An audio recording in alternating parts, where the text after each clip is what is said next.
Alright guys, स्वागत है आपका इस वीडियो में। अब मैं यार इस वीडियो को शुरू करने से पहले आपको थोड़ी सी इंपॉर्टेंट बातें बताना चाहता हूँ। अगर आपको नहीं सुननी तो आप आगे कर सकते हो, नहीं तो आप सुन सकते हो, ठीक है। सबसे पहली बात यह है कि आपको इस वीडियो की वॉइस क्वालिटी में थोड़ा सा डिफरेंस देखने को मिलेगा, क्योंकि मैं अपने फ़ोन से रिकॉर्ड कर रहा हूँ ये ऑडियो, ना कि अपने प्रोफेशनल माइक से, क्योंकि मैं केरला में हूँ इस टाइम पे, ठीक है। मैं अपने दोस्त के घर पे आया हूँ और यहाँ पे मेरे पास सिर्फ और सिर्फ मेरा मैकबुक है और मेरे पास माइक नहीं है, ठीक है ना। तो यार ये इशू है यहाँ पे, तो आपको हो सकता है थोड़ी नॉइज़ देखने को मिले, थोड़ी फ़ैन की नॉइज़ मिले, ठीक है। अब यार मैं फ़ैन भी बंद नहीं कर सकता क्योंकि मैं पसीने में भीग जाऊँगा फिर, ठीक है। मेरी ऐसी तैसी हो जाएगी सच बताऊँ तो यार थोड़ा सा मैनेज कर लेना। कुछ वीडियोज़ की बात है, मैं वापस चला जाऊँगा एक वीक बाद, तो फिर आपको नॉर्मल क्वालिटी की वीडियोस देखने को मिलेंगी, ठीक है। तो चिंता करने वाली कोई बात है नहीं, ओके। मुझे पता है ब्लीच के एपिसोड काफ़ी ज़्यादा लेट हो चुके हैं, क्योंकि मैंने जैसे आपको बताया मैं ट्रैवल कर रहा था और ये सारी चीज़ें हुई, इस वजह से मैं काम नहीं कर पा रहा था। इसके अलावा आपको मेरे चैनल के ऊपर थोड़े प्रमोशन वगैरह देखने को मिले होंगे, तो यार उसके लिए मेरे को माफ़ करना। मैं ऐसे टाइप के प्रमोशन करता नहीं जनरली, बट आप उसको सिंपली इग्नोर कर सकते हो। मैंने सोचा यार काफ़ी टाइम से कोई प्रमोशन नहीं किया, मैंने सबको मना ही करता था मैं ऑलरेडी, तो मैंने सोचा कि कर देते हैं एक बार, ठीक है। तो ये वाला सीन है, मैंने सोचा कि आपको और जो चैनल के मेंबर्स हैं उनको ये जानने का हक है, इस वजह से मैंने बताया, ठीक है। तो चलो फिर ये वीडियो शुरू कर लेते हैं। अभी जब तक मैं यहाँ पे केरला में हूँ तो मैं एक वीडियो के अंदर एक ही एपिसोड कवर करूँगा, ठीक है। उसके बाद हम अपना पेस पकड़ लेंगे 3-4 एपिसोड वाला एक वीडियो के अंदर, ठीक है। अभी के लिए हम वीडियो शुरू कर लेते हैं, बाकी बातें वीडियो के एंड में कर लेंगे। वैसे अब बात करने लायक कुछ बचा नहीं, ठीक है। एपिसोड की शुरुआत में यहाँ पे हमें सोल सोसाइटी का सीन दिखाया जाता है। इधर हमें कुछ डोमिनोज गिरते हुए दिखाए जाते हैं और बताया जाता है कि वेस्टर्न पैरामीटर के अंदर इरेगुलरिटीज़ देखी गई है, तो सिक्योरिटी अलर्ट है एरियाज 3 से लेके 8 तक। अब यहाँ पे कुछ सोल रिपर्स भागते हुए दिखाए जाते हैं हमें। रेंजी सोचता है कि यहाँ पे चल क्या रहा है, ठीक है। दूसरी ओर यहाँ पे हमें दिखाया जाता है कि एक नदी बोलूँ या फिर मैं क्या बोलूँ, ये दीवार सी आ रही होती है, पीछे इनका रास्ता बंद हो रहा होता है और ये इचिको वगैरह सब भाग रहे होते हैं। अब इशिरा इधर पीछे देखता है और वो कहता है ये दीवार तो हमारा पीछा कर रही है। तो यार मिस्टर योरुइची यही कहता है कि अगर तुम पीछे देख सकते हो तो तुम्हारे पास इतना समय तो है कि तुम भाग भी सकते हो, ठीक है। तो आगे देखो और भागते रहो, ठीक है। तभी यहाँ पे इशिरा को ये वेव टाइप पकड़ लेती है, ठीक है, ये एक्टिव होती है, ओके। इचिको इससे पहले कि कुछ करे तभी योरुइची इचिको को रोक देता है और वो कहता है कि अगर तुमने अपने ज़ांपाकुटो का इस्तेमाल किया तो तुम भी पकड़े जाओगे, ठीक है। तो उसका इस्तेमाल मत करना। तभी यहाँ पे चैड आता है और बचा लेता है इशिरा को और अपने ऊपर उठा के उसको भागने लग जाता है, ठीक है। अब ये लोग जब आगे भाग रहे होते हैं तो इशिरा को रियलाइज़ होता है कि पीछे से कुछ आ रहा है और योरुइची बताता है कि ये क्लीनर है और ये हर 7 दिन में एक बार आता है। तो आज लकीली इसका ये दिन है और ये हमारे पीछे पड़ा हुआ है, ठीक है। तो ये काफ़ी नज़दीक होते हैं एग्जिट के, ठीक है। और तकरीबन ये क्लीनर इनको पकड़ने ही वाला होता है। तभी ओरिहिमे अपनी पावर्स का इस्तेमाल करती है और नाम लेती है अपने तीनों फेरीज़ का। अब यार मैं फेरीज बोल रहा हूँ, ठीक है ना, जिनका नाम होता है हिनागिको, बाइगॉन और लिली, ठीक है। अब ये तीनों की तीनों मिलकर एक बैरियर टाइप बना देती है, ठीक है। और ये सब के सब यहाँ पे सुरक्षित इस गेट से बाहर निकल जाते हैं और आ जाते हैं सोल सोसाइटी के अंदर, ठीक है। अब यहाँ पे इशिरा के क्लोज खराब हो गए होते हैं तो भाई वो अपने साथ एक्स्ट्रा क्लोज लेके आया होता है और इचिको कहता है क्या भाई ये अपने साथ हमेशा ऐसे लेके घूमता है कि एक जोड़ी कपड़े। यहाँ पे ओरिहिमे काफी ज्यादा खुश होती है अपनी पावर्स का इस्तेमाल करके, लेकिन योरुइची उसको आके टक्कर मारता है और वो कहता है कि तुम मेरी बात नहीं सुन रही थी क्या, तुम्हें समझ नहीं आती ये बात। वो तो अच्छा हो इस रेस्ट्रिक्टिव करंट ने सिर्फ तुम्हारी शील्ड के साथ कांटेक्ट किया, अगर उस शील्ड की जगह तुम्हारे शुनशुनरिका होते तुम अभी तक मर चुकी होती। तो यहाँ पे ओरिहिमे माफी मांगती है, इचिको कहता है कि अरे बस शांत रहो यार, उसने हमारी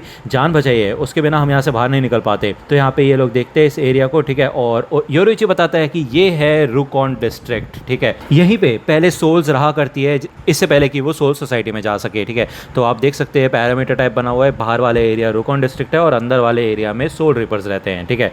ये सोल सोसाइटी का सबसे गरीब एरिया है और इसी एरिया में सबसे ज़्यादा आज़ादी भी है लोगों को। ज़्यादातर जो तादाद है सोल्स की सोल सोसाइटी में वो यहीं पे है, लेकिन यहाँ पे कोई भी होता नहीं है। अब बेसिकली यहाँ पे कोई अलग सी चीज़ दिखाई जाती है, इचिको यहाँ पे भागना शुरू कर देता है। जैसे वो यहाँ पे पास आता है हमें दिखाया जाता है कि बहुत सारी दीवारें नीचे गिर जाती हैं, ठीक है, और बाल बाल बचता है इचिको। भले योरुइची इसको रोकने की कोशिश करता है लेकिन इचिको आपको पता है किसी की नहीं सुनता। तभी यहाँ पे एक आदमी तो नहीं बोलूँगा, मतलब यार यहाँ पे अजीब सा ही बंदा आ जाता है, बहुत बड़ा सा, ठीक है। और वो कहता है कि इतना समय हो गया और इतने समय बाद आज पहली बार एक इंसान आया है जिसने बिना परमिट के अंदर घुसने की कोशिश की, तो तुम्हारा स्वागत है बच्चे। अब यहाँ पे हमें अंदर का सीन दिखाया जाता है, मतलब इस दीवार के अंदर का सीन। अब इधर कुछ सोल रिपर्स शामिल होते हैं और वो कहते हैं कि ऐसा लगता है कि बाहर रयोका है। अब यार वो उस बंदे का नाम रयोका है और वो ये लोग यही बात करते हैं कि अगर वो बाहर है तो हमें वहाँ पे जाने की ज़रूरत नहीं है। अब मेरे को ऐसा लगता है कि यार रयोका इस दीवार का नाम है, मुझे नहीं नहीं पता, मैं थोड़ा कंफ्यूज हूँ, तो मेरे को कमेंट सेक्शन में बताना, ठीक है। एनीवे, ये जो बंदा होता है बाहर, उसका नाम होता है जिदानबो। और भाई ये जिदानबो काफ़ी खतरनाक आदमी होता है। इसके हाथ में एक बहुत बड़ी कुल्हाड़ी टाइप होती है और वो कहता है कि तुम मेरे ऊपर किसी भी डायरेक्शन से हमला कर सकते हो बच्चे। तो इशिरा पूछते हैं कि ये है कौन, तो योरुइची बताता है कि ये जिदानबो है। इसको खुद सोल सोसाइटी ने चूज़ किया था क्योंकि ये सबसे ज़्यादा बेस्ट लोगों में से एक है और ये गार्ड है हाकुटो गेट का, सेरेमोन के 4 गेट्स में से एक, ठीक है ना। तो इशिरा कहता है अच्छा ये मतलब गार्ड है तो हमें इसे हरा के ही अंदर जाना होगा, है ना।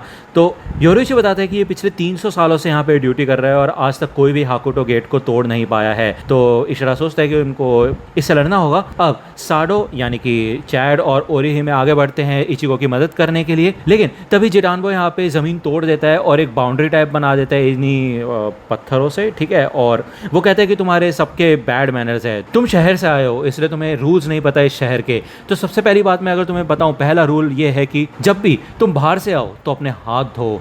दूसरा रूल ये है कि ज़मीन पे गिरा हुआ खाना मत खाओ कभी भी। और तीसरा रूल ये है कि जब भी कभी लड़ाई हो तो वो हमेशा 1-on-1 होती है। तो यार ये तो काफ़ी अजीबोगरीब रूल है इस सिटी के, है ना। जिडानबो कहता है कि ये बच्चा मेरा पहला ओपोनेंट है तो मैं शांति से पहले इससे निपटूंगा, ओके। अब चैड कहता है कि देखो चिंता मत करो, मैं इस दीवार में एक छेद कर दूंगा, ठीक है। उसके बाद तुम अपनी सुबाकी का इस्तेमाल करके होल से उसके ऊपर हमला कर सकती हो। तो यार जिडानबो ये बात सुन लेता है और वो कहता है कि अच्छा अभी भी कोई प्लानिंग कर रहे हो क्या। और ये मैं कहती है यार ये इतनी दूर तक सुन सकता है क्या। तो ये लोग इचिगो से बात करते हैं कि क्या तुम ठीक हो या नहीं, ओके। तो इचिगो कहता है हाँ मैं ठीक हूँ, चिंता करने वाली कोई बात नहीं है। इशिरा यहाँ पे आ जाता है और वो कहता है कि पक्का ना। तो इचिगो कहता है कि अच्छा तुम भी बाहर हो क्या। तो इशिरा कहता है अबे मैं तो कब से यहाँ पे हूँ, अब मेरे को गुस्सा मत दिलाओ इस समय पे। तो चैट कहता है कि क्या तुम इसको हरा सकते हो। तो इचिगो कहता है हाँ शायद। तो इशिरा को गुस्सा आता है और वो कहता है तुम अभी भी मजाक कर रहे हो क्या, तुम्हें पता है ना हम किस सिचुएशन में फंसे। तो इचिगो बताता है कि तुम्हें पता है मेरी सोल रिपर की जो ताकत थी ना वो 10 दिन में वापस आनी थी, लेकिन मेरे को अपनी ताकतें सिर्फ 5 दिन में वापस मिल गई। तो तुम्हें क्या लगता है कि बाकी बचे हुए 5 दिन में मैं क्या कर रहा था। मैं उन 5 दिन और रात लड़ रहा था लगातार उस टोपी और चोगे वाले बंदे से 1-on-1। तो यार वो ओरेहारा से लड़ रहा था कंटिन्यूसली, उसने काफ़ी अच्छी खासी प्रैक्टिस की है। और इशिरा कहता है अच्छा तो तुम्हें लड़ने की सीक्रेट्स पता चल गए क्या।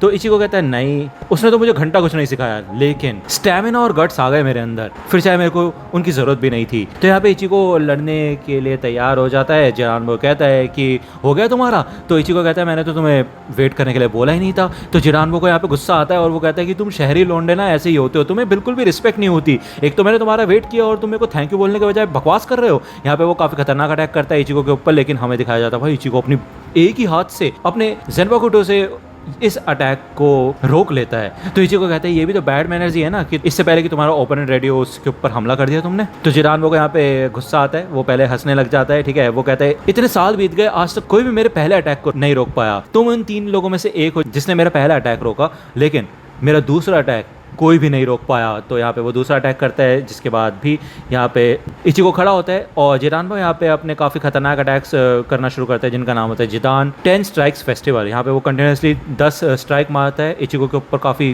धूम मचा देता है, यहाँ पे मतलब धुआं धुआं हो जाता है, ठीक है। काफ़ी खतरनाक अटैक्स होते हैं इधर। और इसके बाद भी इचिगो यहाँ पे खड़ा होता है। अब इसे देख के जिडानबो थोड़ा डर जाता है, ओके। और ये दीवारें भी टूट जाती है तो ये लोग भी देख पाते हैं। अब चैट समझ जाता है कि मेरे को समझ आ चुका है। वो कहता है कि इचिगो ने उस बंदे से स्टैमिना और गट्स नहीं सीखे, ना ही उसने फाइटिंग के सीक्रेट सीखे। अब यहाँ पे आपको याद ही होगा ओरोहारा ने बताया था कि इसमें कोई शक नहीं कि इचिगो के अंदर स्पिरिचुअल पावर्स है, लेकिन उस पावर को यूज करना उसे नहीं आता। तो चैट समझ जाता है कि पिछली बार जब उसका सामना सोल रिपर से हुआ था तो उस समय उसके अंदर एक्सपीरियंस की कमी थी और अब उसको एक्सपीरियंस मिल चुका है, ठीक है। तो यहाँ पे इचिगो इसलिए काफी ज्यादा खतरनाक हो चुका होता है, ओके। इधर हमें दिखाया जाता है कि जिडानबो के पास एक और कुल्हाड़ी होती है, वो अपना दूसरा एक्स भी बाहर निकाल लेता है और भाई अपना ही आर्मर तोड़ देता है। मतलब उसकी आर्मर से ज्यादा स्ट्रॉन्ग तो उसकी बॉडी है भाई। वो अपने यहाँ पे फाइनल लीडल अटैक करता है, ठीक है। अब इचिगो कहता है कि मुझे माफ करना है लेकिन मैं तुम्हारे इन कुल्हाड़ियों को तोड़ने वाला हूँ। यहाँ पे वो काफी खतरनाक अटैक करता है, जिसके बाद यहाँ पे दोनों के दोनों कुल्हाड़ियाँ जिडानबो की टूट जाती है। उसको यकीन ही नहीं होता ये क्या हो गया उसके साथ। अब उसको तो पहले रियलाइज नहीं होता। वो कहता है कि चिंता वाली कोई बात नहीं है, मैं तुम्हारी वाट लगा दूंगा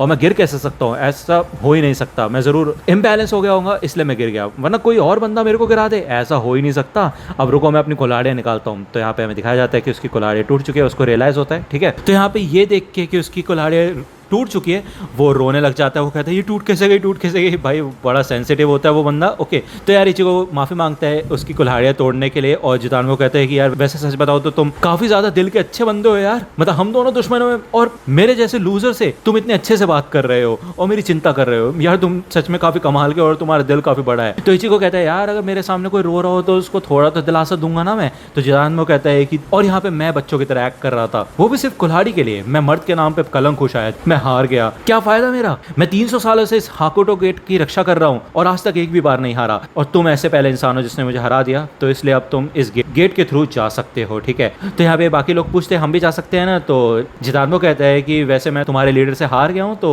तुम सभी जा सकते हो। इशिरा कहता है ओए ये हमारा कोई लीडर वीडर नहीं है, समझे। जितानगो कहता है वैसे तुम्हारा नाम काफी प्यारा है इचिगो। तो इचिगो को गुस्सा आता है और वो कहता है कि तुम्हें पता भी इचिगो का नाम क्या है। इची मतलब एक और गो मतलब बचाने वाला, एक बचाने वाला है मेरे नाम का मतलब, समझे। तो ये कोई क्यूट नहीं है। तो इधर जितानगो हमारे ये जो गेट होता है इसको उठाना शुरू करता है और वो कहता है कि पीछे हटना, मैं ये वाला गेट खोलने वाला हूँ और वैसे भी इस गेट के उस पार तुम्हें काफ़ी सारे खतरनाक और ताकतवर लोग मिलेंगे, ठीक है। अब जैसे वो इस गेट को खोलता है उसकी वाट लग रही होती है और हमें दिखाया जाता है कि इस गेट के पार से एक बंदा आता है। इचिको पूछते हैं ये कौन है, तो जितानगो बताता है कि ये कैप्टन है स्क्वाड 3 का, इसका नाम है जिन इचिमारू। और भाई अब यहाँ पे इसकी एंट्री हो चुकी है जिसका हमें एक ग्लिम्स दिखाया गया था लास्ट एपिसोड के अंदर। ये एपिसोड यहीं पे खत्म होता है। नेक्स्ट एपिसोड में लाने की कोशिश करूंगा जल्द से जल्द। अब यार मैं घूमने आया हूँ तो थोड़ा घूमूंगा भी, मेरे को जैसे टाइम मिलेगा मैं ये कंप्लीट करूंगा। इसके साथ साथ मैं क्लाइंट की भी वीडियोस कर रहा हूँ, तो यार समझ सकते हो ना यार, मैं वैसे वेकेशन में हूँ फिर भी तुम्हारे लिए वीडियो बनाने की कोशिश कर रहा हूँ। तो यार लाइक तो कर देना, सब्सक्राइब नहीं किया तो सब्सक्राइब भी कर लेना, अगर आपको वीडियो पसंद आए तो लाइक करना, ठीक है। कर सकते हो, मतलब तुम्हारी मर्जी है। बाय। तो दोस्तों आज की वीडियो के लिए सिर्फ इतना ही। आई होप कि आपको ये वीडियो पसंद आई होगी। अगर आपको ये वीडियो पसंद आई हो तो प्लीज लाइक कीजिए, अपने दोस्तों के साथ शेयर कीजिए और मेरे चैनल को सब्सक्राइब करना मत भूलेगा। और अगर आप मुझे कांटेक्ट करना चाहते हैं तो आप मुझे इंस्टाग्राम पे कांटेक्ट कर सकते हैं, मेरे पेज की लिंक आपको डिस्क्रिप्शन में मिल जाएगी। मिलता हूं आपसे अगले वीडियो में, तब तक के लिए गुड बाय।